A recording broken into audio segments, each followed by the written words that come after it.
Hello everyone, this is Kevin Su, and with me is the organizer of the Slay the Spire Downfall mod, Michael. Michael, thank you very much for joining us. Thank you for having me. Nice to be interviewed on such a community-based project.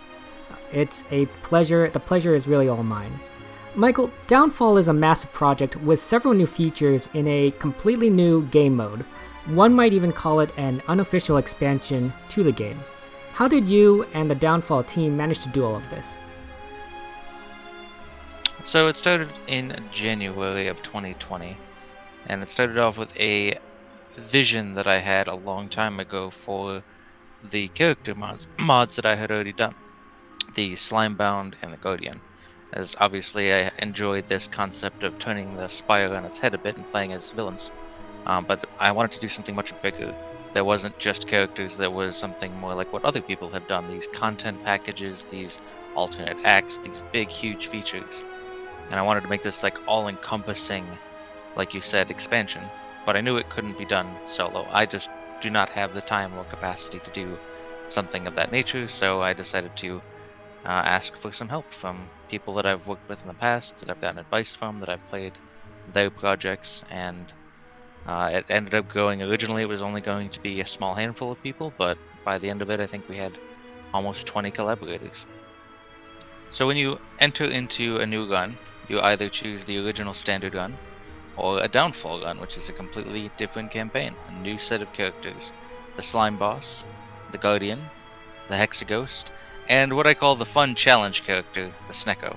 Obviously the Snecko is not an actual boss in the game, but it's a beloved thing. Everyone either loves or hates the Snecko, and it's a fun time had by all. Very random based character. So we'll show off a little bit of the Slime Boss, not on Ascension, because I will die. No one ever said I was good at this game. We all have our own gifts and talents. So we overrid the Neo event, so every time you start a run you'll be greeted by the heart, and he will give you options. We even changed out the I believe it's called Neo's Lament, which normally sets enemies to 1 health, and now, because you're an evil person, they will just run away. They will flee in terror. Also, you start at the top of the map and work your way down, and it actually is the original game map. You're literally traveling it from the top to the bottom, which means that just normally there would be a boss icon up here, and a rest site right before that boss, but since we're traveling backwards, you do that rest site first. It also means elites happen earlier rather than later, and there's just certain specifics about each act that plays out a little bit differently. Sometimes certain encounters won't appear until later, they now appear earlier. So the early game is a little bit harder than Downfall, and planning your route is very, very important, specifically because you don't have a rest site before a boss. Yeah, I know in my own playthrough I had some difficulty trying to stay alive once I realized that without that campfire at the end there I couldn't recover my HP. It was quite problematic, you might say. Yeah, it takes some getting used to, because you always expect it to be there, a warm and comforting rest site, but it isn't. So every character kind of has their own mechanics to learn. You'll see that the Slime Boss has orb slots, which you use to split into these little baby slimes, and they will assist you throughout the game. What is the secret strategy for the Slime Boss, for playing the Slime Boss? I would say the best thing you can do is don't forget that you need defenses. As a 60 health character, just like Defect, you need to make sure you don't take a minimal amount of damage. Yeah, the Merchant is not a happy camper in this particular mod. He wants your blood. Actually, he just wants your souls. See, he just took 15 of my souls, and now he's running away with them. Ah, so he's a bit of a thief. He is a dirty thief, and he will run away, and the next time we encounter him, he will remain having 337 health and my 15 souls. So every merchant node, you get a little bit closer to bringing him down and collecting the big reward. It's like a pinata of sorts that throws coins at you. And when you finally either make the merchant flee or slay him, the real merchant appears, who is the heart. And his lovely giant tentacle points at whatever you're pointing at. Just like the merchant does. This is something that gets every streamer I've seen, the moment they get to this, they go, oh god! They get surprised by the tentacle. Were there many challenges that took some time to push through? Probably the biggest ones were getting everything figured out right out of the gate, which was how are we going to put a new campaign in the game? How does the user interact with it? How do they decide which campaign it's going to be? Does it interact with custom mode, daily mode? Is it its own side thing? Those are probably the biggest challenges that we had to get out of the way fast. Once those were in place, the rest of it kind of fell together naturally, but that was definitely the biggest challenge.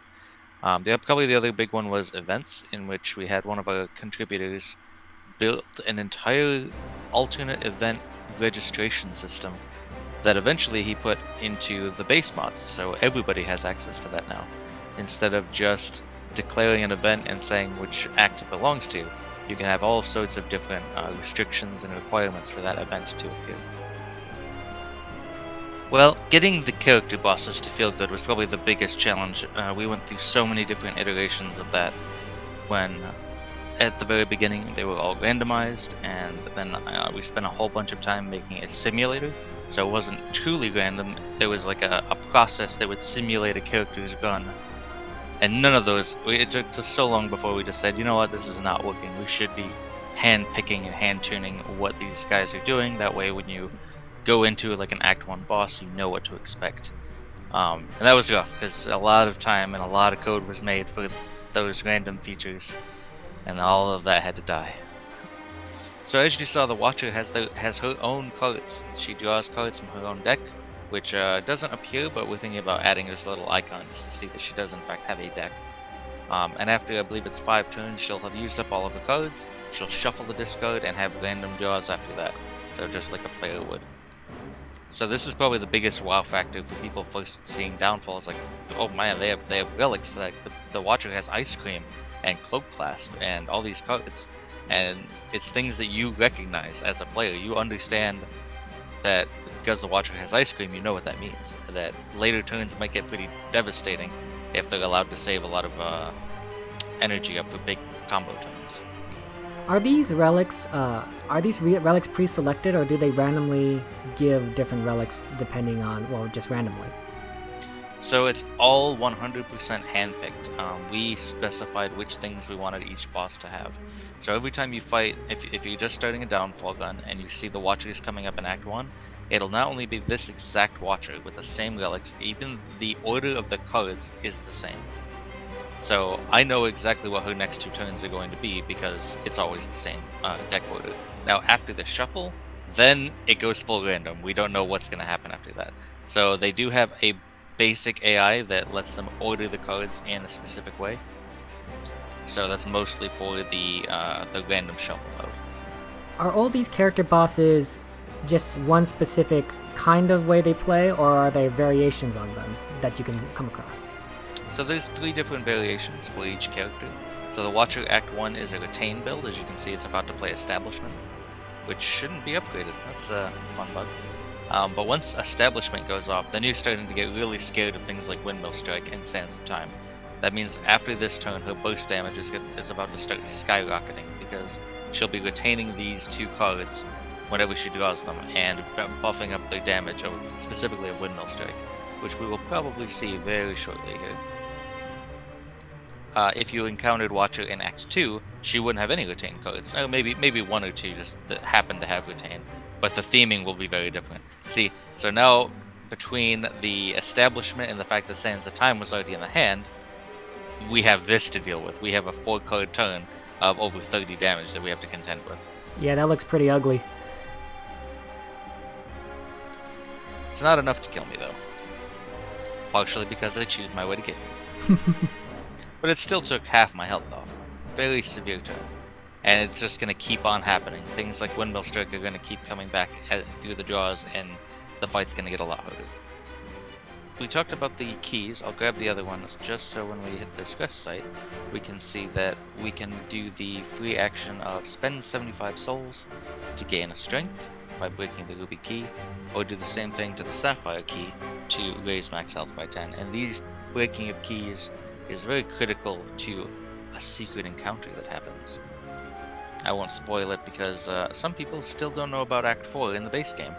So there is an Act 4, but what is in that Act 4 you'll have to find for yourself. Are there any hidden secrets in this game, other than obviously the potential Act 4? There are tons of secrets. This is probably my favorite thing to do in mods, is to just put little details, little subtleties that most people won't see the first, second, maybe even the 10th run, but they'll see it in the 12th and go, how did I miss this the whole time? I can't believe this is here. I don't want to give too many of those away. We'll do some basic ones. I'll show a couple of the ones that streamers have had a fun time with.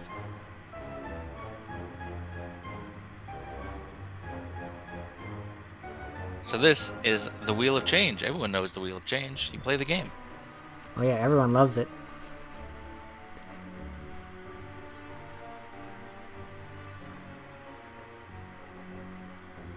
Okay. So there's probably a poor example because you always want to keep a relic, but let's say that I got a curse instead. I could tell him, again! Again! And he would summon a bodyguard of a gremlin knob, and I can fight him and just take the wheel for myself. Wow. So if we to win the combat, we get the Wheel of Change. And every rest site, you can spin the wheel again and try to get a better reward. Oh wow. Now that is surprising.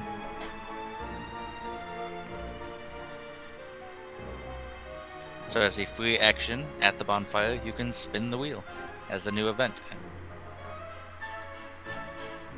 And if you like what you get, you can keep it, and if not, try again next to it. So let's say here, this is something, I did get the curse before, and I really wanted this money, so we can say, yay!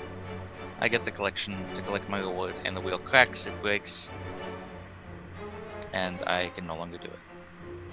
And that's just a one-time thing.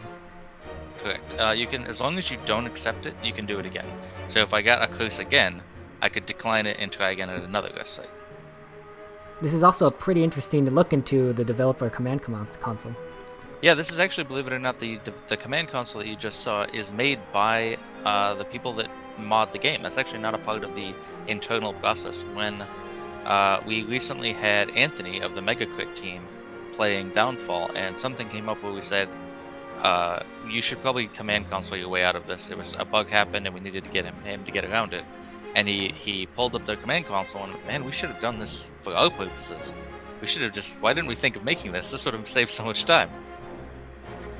So, what's next for you and the Downfall team? Well, I should hope that we still spend a lot of time in polishing and bug fixing this mod. But truth be told, this is my final Slay the Spire mod. This is the end of my road as a modder for this project. I kind of wanted to go out with something big and special that would stick around for quite some time. So this, I don't think I'll be doing any further projects, but I do plan to spend a lot of time still working through this project. Will you still continue to interact with the community? Oh, of course. I love the Slay the Spire modding community. They're the best. If they weren't as incredible as they are, I don't think this project ever would have existed. I would never have wanted to bring them together into a collaborative team if they weren't fantastic. I think everyone really appreciates the work that you've put in, Michael. What are your personal plans for the future? Oh, I'll probably take a break from modding and focus on indie development once again. I tended to shift between an indie game in Unreal and switching over to some sort of mod project, back and forth and back and forth. My indie project currently is called Sumo on Steam. It's in early access, and we've gone a long time without updating it, and it is deserved of an update. We have made so many changes to it internally, but packaging and preparing for an update is a big workload in of its own, and I've been neglecting that, so I'll be getting back to that soon. It was, I will say, for the team, it was an absolute blessing to work with them. We had some questionable, let's see, I don't know how to describe source control in a way that makes sense to most people, but we had essentially the ability for anybody to just go in and make changes without really anybody reviewing it or, you know, verifying that it wasn't going to break the game. Generally that is not considered good practice, but I trusted the people that I had brought onto the team, and not once did we ever have a problem with that. And that is a rare thing. It means everyone who collaborated and contributed did a fantastic job of quality control and making sure that they were doing solid changes. You mentioned that you were appreciative of the work I've done. I just want to say again, I am appreciative of the work the team has done. I did not do nearly as much work as people may think, and I just want to make that super clear that we have a fantastic team that I wouldn't have been able to do any of this without them. So if any of you guys watch this, you're awesome. Well, thank you very much, Michael. And you and your team have created something special, and I appreciate you taking the time to interview and share with us Downfall. Oh, thank you very much. It was my pleasure.